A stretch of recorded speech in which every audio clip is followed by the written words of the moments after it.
Hello guys, नमस्कार। आज देखिए, सबसे पहले हमने दो सवाल लिया है।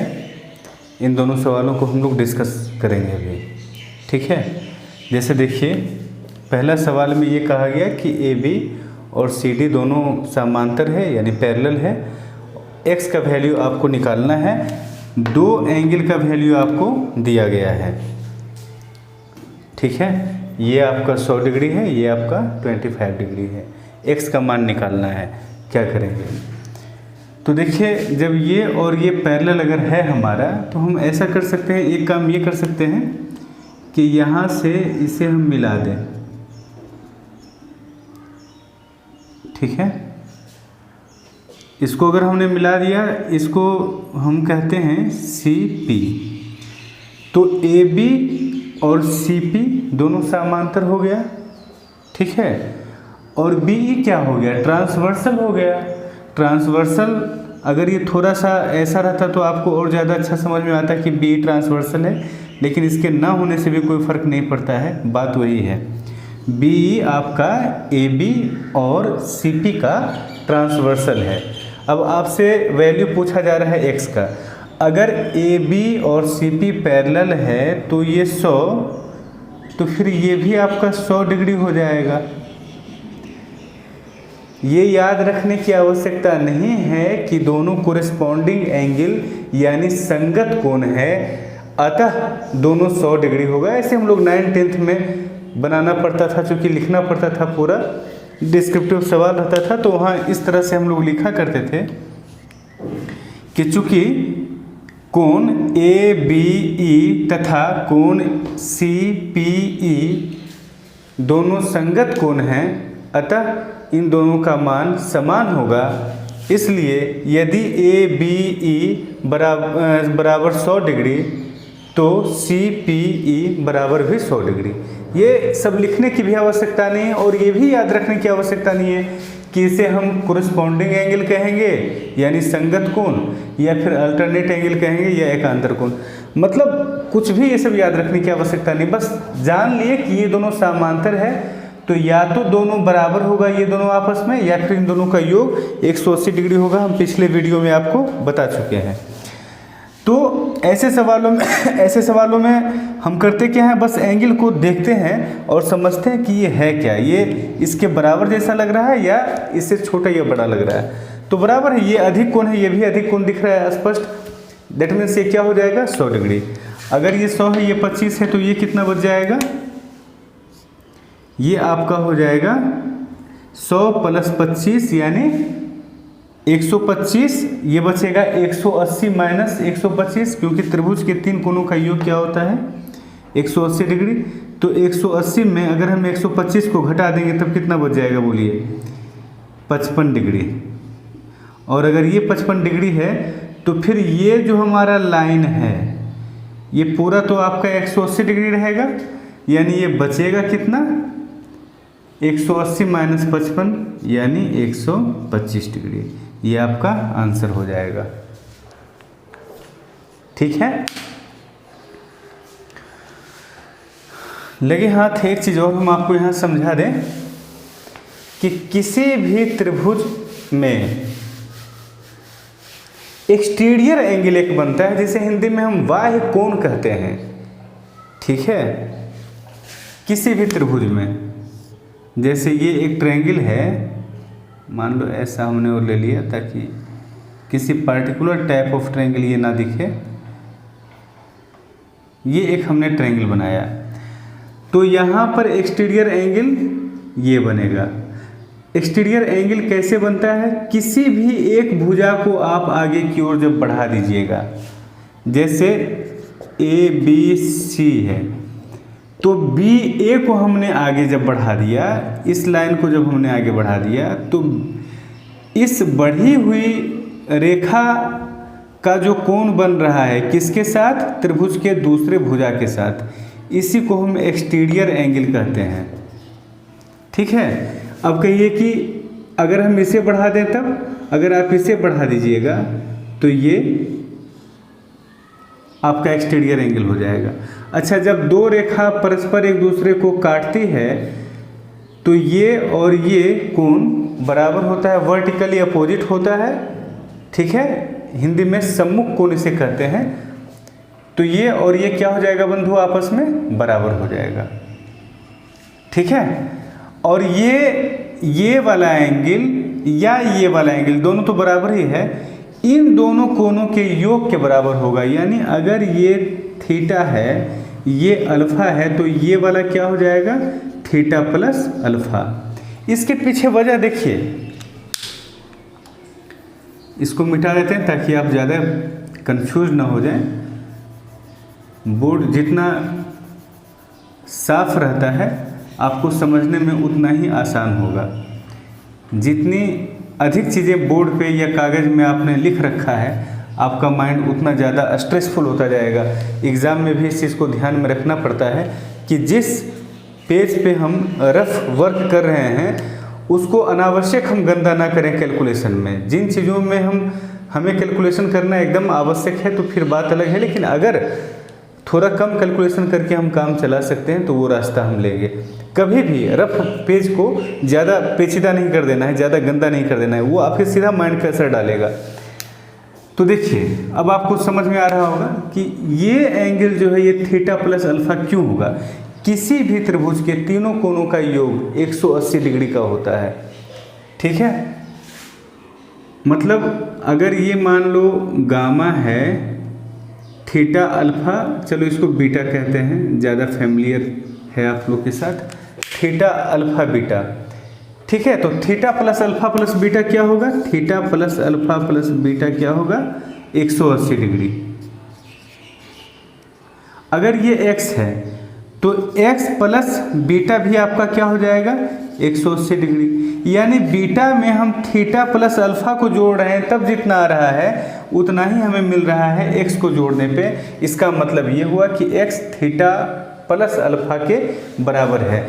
अब ध्यान इस बात का रखिएगा कि 9th-10th में जो हमारा पढ़ने का जो एकेडमिक एजुकेशन है उसके लिए प्रिपरेशन करने का जो हमारा वे है, वही रास्ता अब नहीं रहेगा एसएससी का प्रिपरेशन करने के लिए। अब वे हमारा चेंज होगा, रास्ता बदलेगा। अब हम चीज़ों को साबित करने में नहीं लगे हुए रहेंगे। ऐसा नहीं हमको करना है कि भाई लोगों को साबित करके दिखाना है, बस हमको समझना है। इस चीज़ को समझिएगा, पॉइंट ऑफ व्यू वही नहीं रह जाता है, स्ट्रेटजी हमेशा वही नहीं रह जाता है। जिस तरह का युद्ध क्षेत्र होता है उस हिसाब से हम अपनी स्ट्रेटजी बनाते हैं। अगर 9th-10th का हम एग्ज़ाम दे रहे हैं या एकेडमिक एग्ज़ाम दे रहे हैं तो चीज़ों को हम समझ रहे हैं, ये तो ठीक है, लेकिन जो एग्ज़ामिनर होगा, जो हमारा कॉपी का जांच करेगा, उसे भी बात पूरी समझ में आनी चाहिए। इसलिए हमें उस लहजे में लिखना पड़ता है, तो उसी हिसाब से हमें प्रिपरेशन करना पड़ता है। लेकिन अब दूसरा कोई समझे या ना समझे उससे हमें कोई फ़र्क नहीं पड़ता है, मुझे समझ में आनी चाहिए बात। अगर किसी भी सवाल को हम बना रहे हैं तो अनावश्यक उसको हम लेंदी नहीं करेंगे। जैसे यहाँ पर हम प्रूफ करने के चक्कर में कि x थीटा प्लस अल्फा के बराबर होगा, ज़्यादा लंबा नहीं करेंगे बात, चीज़ों को हम समझ लेंगे, यहाँ पर बात को हम समझ लेंगे, ठीक है। और ध्यान में रखिएगा कि इमेजिनेशन बहुत काम की चीज़ है जनरल कंपटीशन के एग्जामिनेशन में। अगर आप देखें तो यही इमेजिन आप कर सकते हैं, भाई इसमें हम इन दोनों को जोड़ें चाहे इसमें हम इसको जोड़ें तो बात तो बराबर ही होगा, यानी ये इन दोनों के बराबर हो जाएगा, ठीक है। तो एक्सटीरियर एंगल हमेशा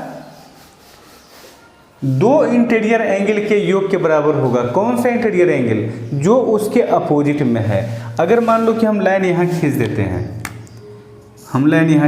हैं, ये है अल्फा, सॉरी ये है बीटा, तो ये किसके बराबर हो जाएगा, थीटा प्लस बीटा के बराबर हो जाएगा। ये आपका थीटा प्लस बीटा के बराबर हो जाएगा। अगर लाइन हम यहाँ खींच देते हैं, ये एक्सटीरियर एंगल बना, तो ये किसके बराबर होगा, अल्फा प्लस बीटा के बराबर हो जाएगा।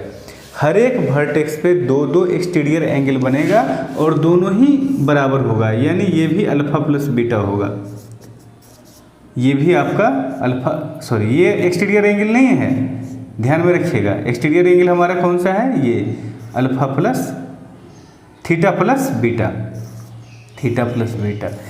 एक बढ़ाया हुआ भुजा और एक त्रिभुज का भुजा, मिलकर के एक्सटीरियर एंगल बनता है। एक बढ़ाया हुआ भुजा और त्रिभुज का एक भुजा मिलकर के एक्सटीरियर एंगल बनता है। ठीक है, अब देखिए कुछ लोग तो गलती से अगर कभी ऐसा दिया हुआ रहता है तो इसे भी एक्सटीरियर एंगल समझ लेते हैं। ये एक्सटीरियर एंगल नहीं होगा क्योंकि ये आपके त्रिभुज का बढ़ाया हुआ भुजा नहीं है। ठीक है, तो एक्सटीरियर एंगल को समझना ठीक ठीक। अब इसमें देखिए एक ट्रायंगल है DPE जिसकी एक भुजा है PD को C तक हमने बढ़ा दिया तो हमारा ये एक्सटीरियर एंगल बन गया। जब ये एक्सटीरियर एंगल हो गया तो ये किसके बराबर हो जाएगा, 100 + 25 के बराबर हो जाएगा। दैट मीन्स दो काम हमने यहाँ पर किया था, एक इसको निकाला था फिर इसको निकाला था। 180 में इन दोनों को हमने माइनस किया तब ये आया, फिर 180 में इसको माइनस किया तब ये आया। ये दो काम हम करने से बच जाएंगे, हमारा 2-4 सेकेंड टाइम बच जाएगा। एक सवाल में 4 सेकेंड बचने का मतलब होता है कि मेंस के 100 सवालों में 400 सेकेंड का बच जाना, और 400 सेकेंड बहुत मायने रखता है एग्जामिनेशन में। ठीक है, आइए अगला सवाल देखते हैं। अगला सवाल आपका ये है आपका अगला सवाल, जिसमें कहा गया है AB और CD दोनों पैरेलल है। जब पैरेलल है तो BF क्या हो जाएगा, ट्रांसवर्सल यानी त्रियक छेदी रेखा हो जाएगा। तो ये 70 तो ये भी 70। अच्छा, ये वाला लाइन त्रिभुज EDF का एक्सटीरियर मतलब ये बढ़ाया हुआ लाइन है तो ये एक्सटीरियर एंगल हो गया। इसका मतलब है कि ये 70 इन दोनों के योग के बराबर होगा। अब ये है 20 तो ये बचेगा 50, ये आपका आंसर हो जाएगा। ठीक है, आते हैं तीसरे सवाल में। देखिए इस सवाल में फिर आपको x, y और PQ क्या है, पैरेलल है। ठीक है, अब कहा जा रहा है कि x का वैल्यू क्या होगा, आपको इस एंगल का वैल्यू B दिया हुआ है। पहली बात ये y क्यों लिखा ये मेरी समझ में अभी तक नहीं आया, ये नहीं भी लिखे तो काम आपका चल जाएगा। x, y और PQ जो पैरेलल दिया गया है, इवन ये दोनों लाइन भी नहीं रहे तो आपके सवाल पे कोई फर्क नहीं पड़ेगा। ये दोनों भी आपका बेकार का लाइन दिया गया है। तो कई सवालों में एग्ज़ाम में ऐसा भी होता है जो कि कंफ्यूज करने के लिए एक्स्ट्रा डाटा दे दिया जाता है जिसकी कोई ज़रूरत नहीं होती है सवालों में। तो इस सवाल में कुछ ऐसा ही है, एक्स वाई लाइन जो दिया गया है इसकी कोई आवश्यकता नहीं है और PQ लाइन की भी कोई आवश्यकता नहीं है। बस आप देखिए ये एक ट्रायंगल बन रहा है AOB जिसमें एक एक्सटीरियर एंगल है 60 + 35 और ये वाला एंगल 20 है। ये एक्सटीरियर एंगल इस एंगल और इस एंगल के योग के बराबर हो जाएगा। तो 20 अगर ये हो गया तो बचा हुआ रह जाएगा, ये 20 माइनस कर दिया यानी 40 + 35 आपका आंसर हो जाएगा। ठीक है, आइए अगला सवाल देखते हैं। देखिए इस सवाल में कहा गया है कि AB और CD आपका समांतर है यानी पैरेलल है। ये एंगल आपको 67 दिया हुआ है, ये एंगल आपको 23 दिया हुआ है। एक चीज़ हम बता दे रहे हैं कि कभी भी M शेप में सवाल आपका ऐसे रहे तो ये एंगल और ये एंगल का योग इस एंगल के बराबर हो जाएगा। ठीक है, क्यों? क्योंकि हम ऐसे अगर एक पैरेलल लाइन खींच दें तो देखिए ये इसका भी चूँकि ये दोनों आपस में पैरेलल है तो ये हम इसके पैरेलल खींचें तो इसके भी अपने आप पैरेलल हो जाएगा। तो उस हिसाब से अगर ये जो हमने लाइन खींचा है इसका नाम L दिया तो एंगल C और ये वाला एंगल दोनों आपस में इक्वल हो जाएगा। ठीक है, एकांतर कोण है। और जब दो पैरेलल लाइन, इसको हम अभी ढक दे रहे हैं, इधर नहीं देख रहे हैं, जब दो पैरेलल लाइन है तो ये और ये या तो दोनों मिलके 180 होगा या फिर दोनों इक्वल होगा। इक्वल ही होगा, देखने से लग रहा है 180 इसलिए नहीं होगा क्योंकि अगर एक एंगल 90 से छोटा है तो दूसरा 90 से बड़ा होना चाहिए। अब देखिए क्या ये 90 से बड़ा दिख रहा है? नहीं दिख रहा है। दैट मीन्स ये और ये बराबर होगा। इसी तरह से डिसीजन लेना है थोड़ा सा। इसके साथ आप इस तरह का ढेर सारा एग्जाम्पल खुद से ही पेज पे आप बना लिया कीजिए। 2-3 लाइन खींच लीजिए, जैसे ऐसे ऐसे हमने लाइन खींच लिया और ऐसे ऐसे हमने ये लाइन खींच लिया। अब कोई एक एंगल अपने मन से ले लें और दूसरा एंगल डिसाइड करें कि ये कितना होगा। थोड़ा सा टाइम आप बिताएंगे, ये सब बातें समझ में आ जाएगी। तो ये कितना हो जाएगा? 23। इन द सेम वे ये कितना हो जाएगा? 67। दैट मीन्स ये टोटल कितना हो जाएगा? 23 + 67। तो अभी के बाद जब भी ऐसा सवाल आए जिसमें एम फॉर्मेट में आपका फिगर हो तो ये कॉन्सेप्ट आप वहाँ अप्लाई करेंगे। अब एम फॉर्मेट में ऐसे भी हो सकता है, ऐसे भी हो सकता है, जरूरी नहीं है कि वर्टिकल ही रहेगा एम लिखा हुआ। हो सकता है कि एम धड़ाम से गिर भी जाए तो भी आपका ये एंगल, ये थीटा है, ये अल्फा है, तो ये क्या हो जाएगा? Theta plus alpha. तो इस हिसाब से जो सवाल पूछा गया है एंगल AOC, इसका आंसर कितना हो जाएगा? 90 डिग्री। ठीक है।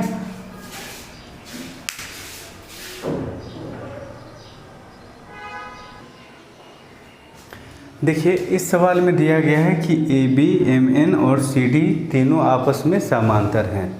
ठीक है। फिर आपको वैल्यू दिया गया APO का 42 डिग्री और CQO का 38 डिग्री। वैल्यू किसका पूछा गया आपसे? POQ का। तो चूंकि समांतर हैं इस लाइन की तो कोई आवश्यकता ही नहीं है MN की। अब ये M फॉर्मेट में सवाल हो गया। M फॉर्मेट में सवाल रहे और ये दोनों लाइन आपका पैरेलल होना चाहिए तभी आप अप्लाई कर सकते हैं। अगर पैरेलल नहीं होगा तो आप ये कॉन्सेप्ट अप्लाई नहीं कर सकते हैं। क्योंकि ये बराबर होता है, क्यों? ये जो हाफ इसके बराबर क्यों हो गया? क्योंकि यहाँ पर हम एक वर्चुअल लाइन खींचेंगे जो कि इसका पैरेलल होगा, तो एकांतर कोण यानी अल्टरनेट एंगल से ये दोनों आपस में बराबर हो जाएगा। ठीक है। तो इसमें हम टाइम वेस्ट करेंगे ही नहीं। इसका आंसर सीधा हम क्या लिख देंगे? सॉरी, ये कितना हो जाएगा? 80 डिग्री। 80 डिग्री आपका आंसर हो जाएगा। 68, 72, 80, 128, ये 4 ऑप्शन है आपका। 80 आंसर हो जाएगा। आइए अगला सवाल को देखते हैं।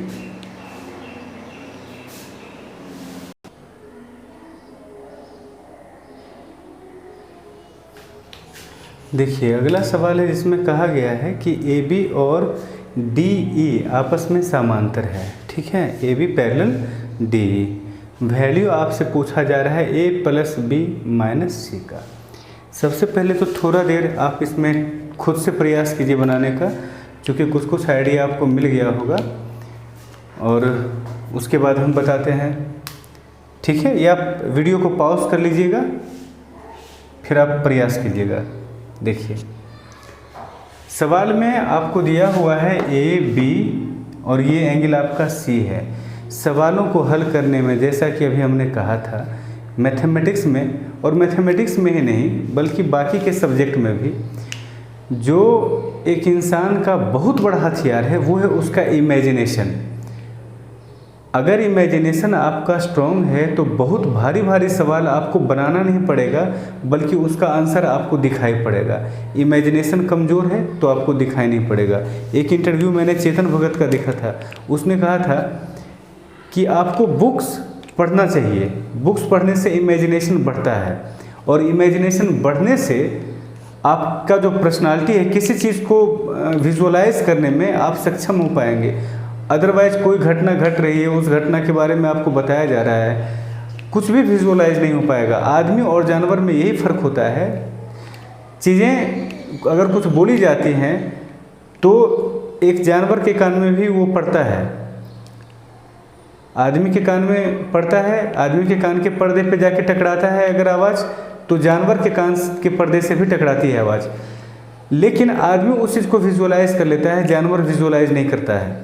तो यही फ़र्क होता है आदमी और जानवर में। देखिए जैसे सवाल हमारे सामने है A + B - C। अगर हम इसको इमेजिन कर लें तो सवाल बड़ा आराम से बन जाएगा। अगर इमेजिन नहीं कर पाएंगे तो फिर सवाल में हम उलझ के रह जाएंगे। ठीक है, इसलिए हम आपसे कहते हैं कि इमेजिनेशन को बढ़ाइए। रट्टू जो मेथड है, जिस तरह से लोग आज तक पढ़ते आ रहे हैं, उस तरीके से पढ़ाई करना छोड़िए। पढ़ाई को थोड़ा इंटरटेनिंग बनाना है, चीज़ों को समझना है, इसे एक गेम के रूप में, एक खेल के रूप में देखना है। ऐसे नहीं कि ये एक बोझ है हमारे सर पे, ये हमें कंप्लीट करना ही करना है, ऐसा नहीं होना चाहिए। एकदम रिलैक्स होकर के आप सोचिए। देखिए a प्लस बी माइनस सी कहा गया। अच्छा, अब हमें ये दिख रहा है कि ये और ये पैरेलल है। ठीक है, अगर हम एक ऐसा लाइन खींच दें, ऐसे एक ऐसा लाइन खींच दें जो कि पैरेलल है ए बी का, ये एल है। ठीक है, एल क्या है, ए बी और डी का पैरेलल है। तो अगर हमने ऐसा लाइन खींच दिया तो इस एंगल का वैल्यू सी क्या हो जाएगा या नहीं हो जाएगा? इस एंगल का वैल्यू क्या हो जाएगा? सी हो जाएगा। लाइन को थोड़ा सा और हमने मिला दिया इस तरह से। इस एंगल का वैल्यू क्या हो जाएगा? सी। चूँकि ये और ये पैरेलल है, ये अगर सी है तो ये भी सी हो जाएगा। ये पूरा अगर बी है बंधु तो ये कितना बचेगा? ये बच जाएगा बी माइनस सी। ठीक है, अब इन पूछा गया है वैल्यू आपका a plus B minus C. B minus C कौन सा एंगल है? ये एंगल है। और ये कौन सा है? a है। ये और ये पैरेलल लाइन है। ये और ये आपस में बराबर नहीं है, तो इन दोनों का योग 180 डिग्री होगा। चूँकि ए बी और एल जो हमने लाइन खींचा, दो समांतर रेखाएं हैं। ठीक है, इन दोनों का, ये दोनों बराबर नहीं होगा। क्यों बराबर नहीं होगा? क्योंकि ये आपका अधिक कोण यानी ऑब्ट्यूस एंगल है और ये आपका न्यून कोण यानी एक्यूट एंगल है। जब बराबर नहीं होगा तो फिर इन दोनों का योग क्या होगा? 180 डिग्री। और यही वैल्यू आपसे पूछा गया है कि इन दोनों का योग क्या होगा। हमारा आंसर क्या हो जाएगा? 180 डिग्री। अगर कहा जाता कि ए का वैल्यू क्या हो जाएगा, तब हम नहीं बता सकते थे। बताया जा ही नहीं सकता है ए का वैल्यू, वो कुछ भी हो सकता है। ठीक है, तो यही सवाल था। इसे आप चाहें तो एक और तरीके से सोचा जा सकता है। देखिए कैसे, इमेजिनेशन हम बता रहे हैं। सबसे महत्वपूर्ण चीज़ आपके लाइफ में, आपके करियर में कुछ भी अगर आप करना चाहते हैं तो सबसे महत्वपूर्ण चीज़ क्या है? इमेजिनेशन है। इमेजिनेशन यानी क्रिएटिविटी, यानी नए तरीके से सवालों को देख लेना। कोई भी लाइफ में प्रॉब्लम है, उस पर हमारा अपना नज़रिया होना इमेजिनेशन है, क्रिएटिविटी है। ठीक है, देखिए हमने अभी आपको बताया था ना, अभी अचानक से हमारे दिमाग में भी आया है। इस सवाल को यहाँ पे हमने देखा है, पहले से हम इसी तरीके से आपको बताते, लेकिन जब इसका फिगर हमने यहाँ देखा और अभी हमने आपको एक तरीका बताया था एम वाला सवाल, तो मुझे ये दिखाई पड़ा कि इसे भी एम के फॉर्म में लाया जा सकता है। ये एम के फॉर्म में है नहीं, ये फिगर एम जैसा दिख नहीं रहा है, लेकिन इसे एम जैसा बनाया जा सकता है। और अगर एम जैसा बनाया जा सकता है तो इस सवाल का आंसर भी उस तरीके से किया जा सकता है। देखिए इसे हम मिटा दे रहे हैं। ठीक है, ये हमारा एंगल कितना है? बी है। ये हमारा एंगल बी है। सवाल में हमेशा वही चीज़ पूछा जाता है जिसका वैल्यू निकालना पॉसिबल हो। ऐसा चीज़ पूछा ही नहीं जाएगा जिसका वैल्यू हम निकाल ही नहीं पाए। अब देखिए, इसको हमने आगे बढ़ा दिया। ये अगर ए है तो आप बताइए हमें ये कितना हो जाएगा बंधु? ये हमारा 180 डिग्री माइनस ए हो जाएगा। हो जाएगा कि नहीं हो जाएगा? अच्छा, b का मान हम यहाँ से ये कह सकते हैं कि b जो है यानी ये वाला एंगल c और 180 माइनस ए के बराबर होगा, यानी b बराबर c प्लस 180 डिग्री माइनस ए। अब हमसे वैल्यू किस चीज़ का पूछा गया है? a प्लस बी माइनस सी का। ठीक है, a plus b minus c का वैल्यू पूछा गया है। तो हम b के स्थान पर अगर हम ये रख दें तो हमारा आंसर आ जाना चाहिए a प्लस b के स्थान पर हम क्या रख देंगे, ये वाला, यानी c plus 180 degree minus a रख दिया हमने। और फिर b हमने लिख दिया, उसके बाद लिखना है माइनस c। ये हमारा b है, a plus B minus c, इसी का वैल्यू आपसे पूछा है। c से c कट गया, a से a कट गया, बच कितना गया 180 डिग्री।